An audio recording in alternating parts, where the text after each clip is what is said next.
নাজিমাস রেসিপিতে আপনাদের সকলকে স্বাগত। আজকে আমি একটা একদম ইউনিকভাবে নুডলসের রেসিপি আপনাদের সঙ্গে শেয়ার করব। এই রেসিপিটা বানিয়ে বাচ্চাদের টিফিন বক্সে দিলে সবসময় টিফিন বক্স খালিই আসবে, কোনো সময় না খেয়ে আসবে না।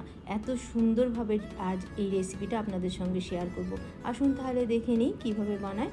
দিয়ে দিচ্ছি জল। প্রথমে জলটা ফুটে গেছে, এখন এর মধ্যে নুডলসটা দিয়ে দেব। এই নুডলসটা বানানো খুবই সহজ, কিন্তু বাচ্চাদের এইভাবে করে দিলে কিন্তু বাচ্চারা বেশ মজা করে খাবে।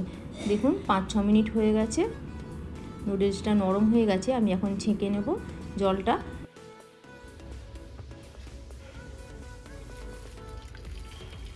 ঠান্ডা জল সঙ্গে সঙ্গে দিয়ে দেবো, একটু দিয়ে এটা একটু ধুয়ে নেব, যাতে কুকিং প্রসেসটা বন্ধ হয়ে যায় আর বেশি নরম না হয়ে যায়। তার জন্য এটা সঙ্গে সঙ্গে একটু জল দিয়ে ধুয়ে নিতে হবে, তাহলে এটা নরম হবে না বেশি। এখানে কিছু সবজি নিয়ে নিয়েছি, টমেটো কুচি, ক্যাপসিকাম কুচি, কাঁচা পেঁয়াজ কুচি, এখানে কাঁচা লঙ্কা কুচি, ধনেপাতা কুচি। আপনারা চাইলে এর মধ্যে বাঁধাকপি কুচি, তারপরে গাজর কুচি, যে কোনো সবজি এর মধ্যে আরও অ্যাড করতে পারেন। এটা একটা হেলদি খাবার, বাচ্চাদের জন্য যেহেতু বানাচ্ছি, তাই আরও সবজি দিলেও এটা কিন্তু ভালো হবে। আমি এই নুডলসটা একটা পাত্রের মধ্যে এখন নিয়ে নিচ্ছি। এর মধ্যে আমি একে একে সবজিগুলো সব অ্যাড করে দেব।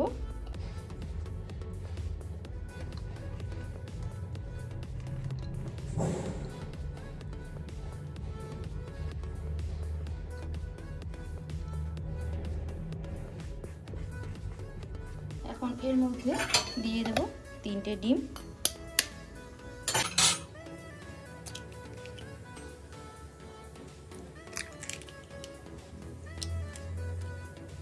এর মধ্যে দিয়ে দেব স্বাদ মতো লবণ, দিয়ে দেব ম্যাগি মশলা।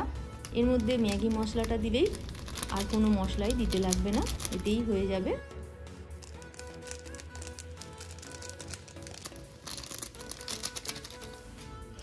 এগুলো সব ভালো করে এবার একটু মিশিয়ে নেব।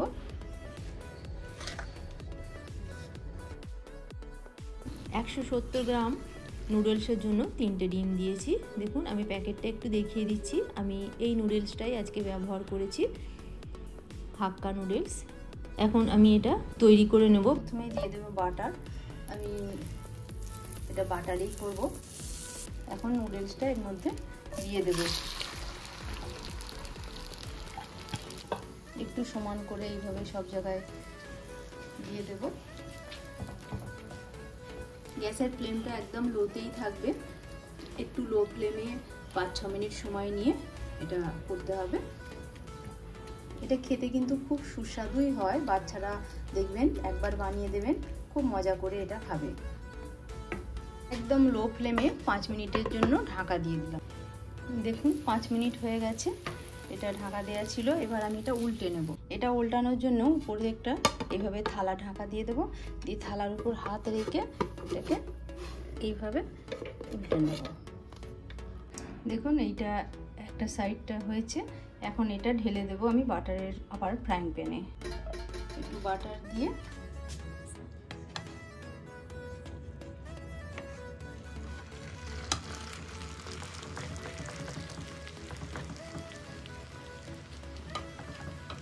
এখন এর মধ্যে উপর থেকে আমি দিয়ে দেবো গ্রেট করা চিজ। একদম লো ফ্লেমেই গ্যাসটা রাখতে হবে। আরও 5 মিনিট আমি ঢাকা দিয়ে দেবো লো ফ্লেমে।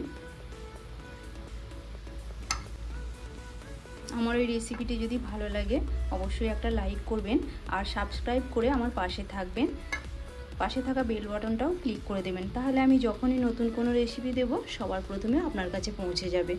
দেখুন দেখতে কত সুন্দর লাগছে। আর এখন এর মধ্যে দিয়ে দেবো অরিগ্যানো। উপর থেকে একটু অরিগ্যানো ছড়িয়ে দেবো এইভাবে, তাহলে পিজার যে একটা খুব সুন্দর ফ্লেভার, সেই ফ্লেভারটাও এসে যাবে এর মধ্যে অরিগ্যানোটা দেওয়ার জন্য। দিয়ে এটা আমি এবার ঢাকা দিয়ে দেবো। এটা বানানোটাও কিন্তু খুব সহজ আর খুব কম সময়েই তৈরি হয়ে যায়, তার তুলনায় খেতে কিন্তু ভীষণ টেস্টি হয়। নুডলস তো আমরা অনেক রকমভাবেই বানাই, একবার এইভাবে বানিয়ে দেবেন বাচ্চাদের, দেখবেন খুব ভালো লাগবে খেতে। দেখুন এটা 5 মিনিট হয়ে গেছে, আমি ঢাকনা খুলে নিচ্ছি। চিজটা একদম মেল্ট হয়ে গেছে, সম্পূর্ণ রেডি হয়ে গেছে। আমি এখন গ্যাসের ফ্লেমটা অফ করে দেব।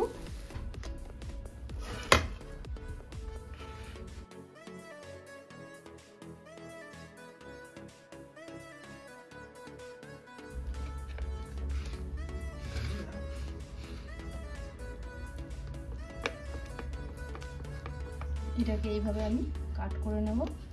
দেখতেই পাচ্ছেন একদম গরম গরম।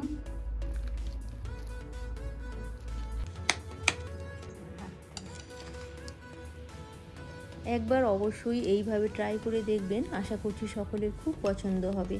আবার অন্য কোনো দিন অন্য কোনো রেসিপি নিয়ে হাজির হব। সকলে সুস্থ থাকুন, ভালো থাকুন। রেসিপিটা দেখার জন্য অসংখ্য ধন্যবাদ।